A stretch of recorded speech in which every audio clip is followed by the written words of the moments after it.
doing action. I like to challenge myself each time out. I try to take everything I've learned from Bad Boys on of how to make it better, make it different. I am always trying to put my cameras in very unique places and give the audience a much more unique view. You know, example is when Shane, a character named Shane, arrives at the farm. I had this vision in my mind after I used the Phantom Flex, which is a very, very high-speed digital camera. I realized that your sense of time and space get warped, and the human mind can't track what is the correct time. And if you start throwing 3 or 4 things at an audience in the screen, their brain can't compute, oh, that car should be going faster or slower, or that grass is going too fast. It just starts to warp in their mind. And I knew that it would be an extremely cool shot to have a car on a crane, have it traveling, and I wanted someone to run into the front tire. Going like this. And I've got a wonderful crew. A lot of them have been with me 16, 17, 18 years. But my crew was like, how are you gonna do this shot? I don't get it. We kept having meetings about it. I said, guys, I don't wanna have any more meetings about it. Enough talk, just get me 3 air mortars, get me a crane that can move the car 10 feet and make a very, very soft foam tire so the stuntman can't hit his face very hard. So when we did this shot, I just told the stuntman to run hard at this tire, hit his face. The secret sauce, there's always secret sauce in my shots. The glasses and the goop in his mouth. He just had to spit it out to make it look like he's getting whacked in the face. And then finally, when I showed them the Phantom Flex at speed, at very high rate of speed, maybe I shot it. I'm not gonna give that. I'm not gonna give it to future directors. They'll figure it out on their own. Boom. But I showed the crew and they're like, oh, I get it, I get it.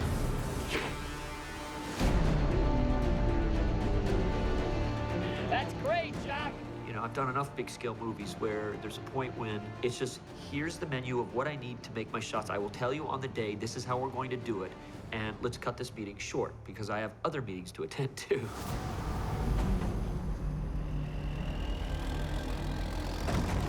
When you watch the rhythm of the movie, it's a slower burn, it's a slower build. There's not a lot of wham bam action right in the front, intentionally. And then when they get on that spaceship, there's a series of big set pieces all in a row. It keeps going. We were the first movie in the world to use the IMAX 3D digital camera. And it really, when you see that cable sequence, especially the way it was meant to be shown, which is in IMAX. Whoa. Oh my God. You really get this just sensation when you walk out on the cables. Don't look down, okay? And so what I try to do with my action is I will go from the very big epic shot to the small, minute face shots of Tessa freaking out on the cables. Literally just having a semi-panic attack just from sheer fear of heights. I'm not moving! I'm going back to the ship! My style is to do something small like that, and then you just, bam, you whack them with the 2 F-22s passing by. Whoa, shit. If you watch through the style of the movie, that's kind of what I'm doing with my action.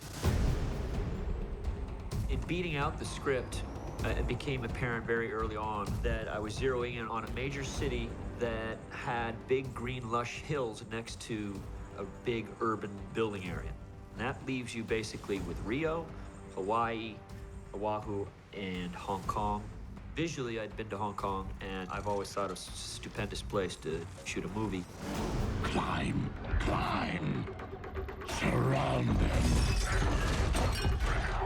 I had seen that apartment building in Hong Kong, and it's just, I knew right when I saw it, I want to do an action scene that's very parkour down this crazy place. I think there's 30,000 people that live in this place.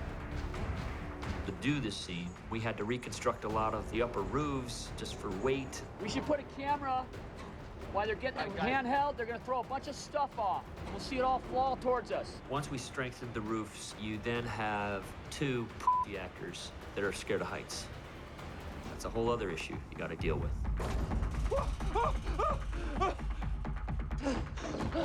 I wouldn't do it, but I've had a lot of experience dealing with actors like that because generally they're afraid of heights. I'm afraid of heights, but you basically get in their face and say, what are you doing? You're gonna get up there. These guys are pros, get on a cable, let's go. All right, everyone ready? Here we go, and roll cameras.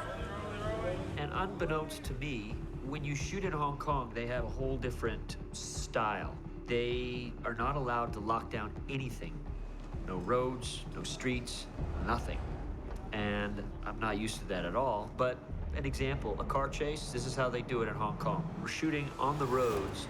We would have stunt people that would sort of block, slow the freeway, as we have other stunt people now in a street that's kind of clear from our group slowing the traffic in a way. We're in a van with a door open here and a back door open there and 2 cameramen, handheld, a lot of it's handheld, and just kind of raw. Get out of the way! And it is fun shooting like that, I gotta tell you.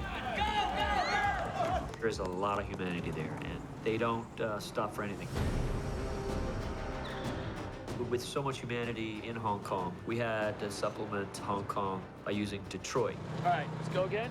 I've been to Detroit so many times. I was one of the first guys to shoot in Detroit before it was hip to shoot in Detroit, going all the way back to Transformers-1, even the island before that. And that's where we were able to do a lot of big physical stuff. We used it for the massive car pulls and the big drops, because I'm still an old school director and using a lot of very real effects. I just like moving big things very close to the camera and keep it real. In the midst of this big dropping section, we call it the backwards drive, we tried this brand new Austrian robotic camera. We're the first to use it. Amir, my amazing DP, found it. It was a very complicated rig. It's a robotic arm that might have 7 different axes. When you look at the backwards drive, you can see we come through the skylight.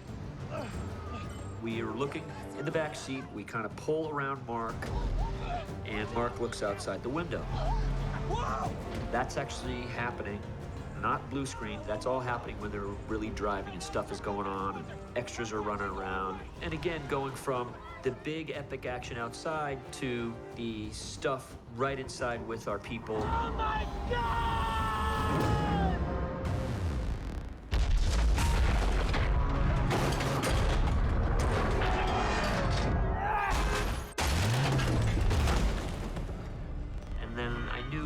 Early on, I wanted to really get them inside. We call it the noodle shop, where they drive inside.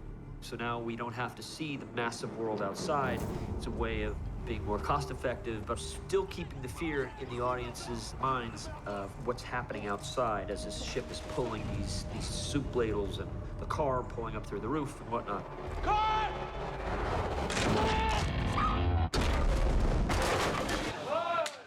Right behind you. I knew when I got to the silo scene that I wanted to make it just about our cast and the 3 of them. The 3 of them that started in this little innocent place called Texas, and it was those 3 that were going to help with Optimus and Bumblebee. They were going to help take down Lockdown.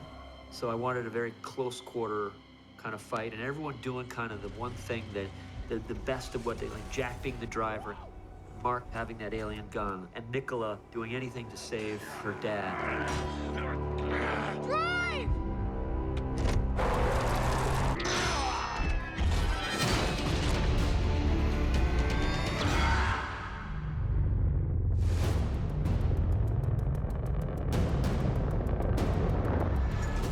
But then there is also the imaginary action.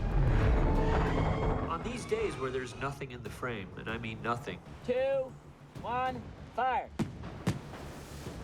These are days where the crew just goes by my lead, and I try to explain this is what's going on. I've got a previs for it. 4 seconds of transformation, and then he starts running. I'm telling the camera operators this is how long you want to pan.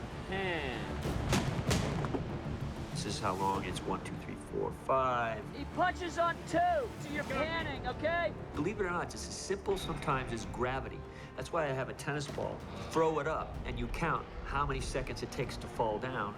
That will sometimes give us the hang times of certain characters flying through the air just to get it right, physics-wise. It's an odd tool, but believe it or not, it really works. These movies are extremely fun to do. You're showing the true goodness of the Autobots, good fighting evil, with good, hardcore, fun action. That's what I keep trying to do with these movies, time and time again.